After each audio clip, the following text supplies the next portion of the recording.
బరువు తగ్గటానికి, ఆరోగ్యాన్ని పెంపొందించుకోవటానికి మనలో చాలా మంది తరచూ ఉపవాసం చేస్తూ ఉంటారు.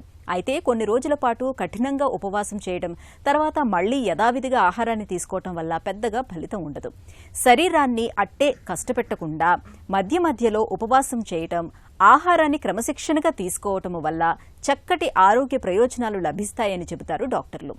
ఉపవాసం విధి విధానాల గురించిన పూర్తి వివరాల్ని ఇప్పుడు తెలుసుకుందాం.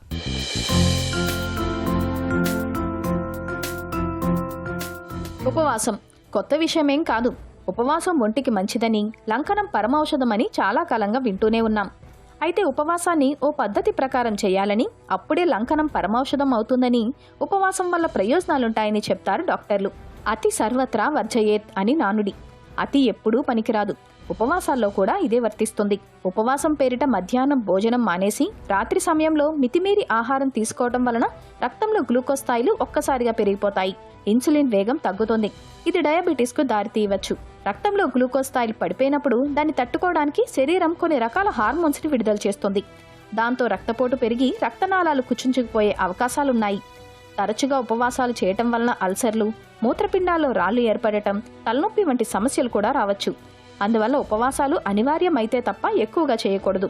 చిన్నపిల్లలు, 60 ఏళ్లు పైబడిన వృద్ధులు, గర్భిణులు, పాలిస్తున్న తల్లులు, బరువు తక్కువగా ఉన్నవాళ్లు, మధుమేహులు వీరంతా ఉపవాసాలు చేయకూడదు.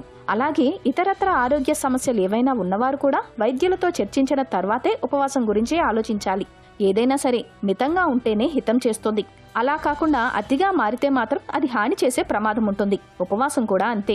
ఓ పద్ధతి ప్రకారం క్రమంగా శరీరాన్ని అలవాటు చేసి ఉపవాసం చేస్తే ప్రయోజనాలుంటాయి. అలా కాకుండా ఉపవాసాల మోతాదు శృతిమించితే మాత్రం అది శరీరానికి హాని చేసే ప్రమాదం లేకపోలేదు.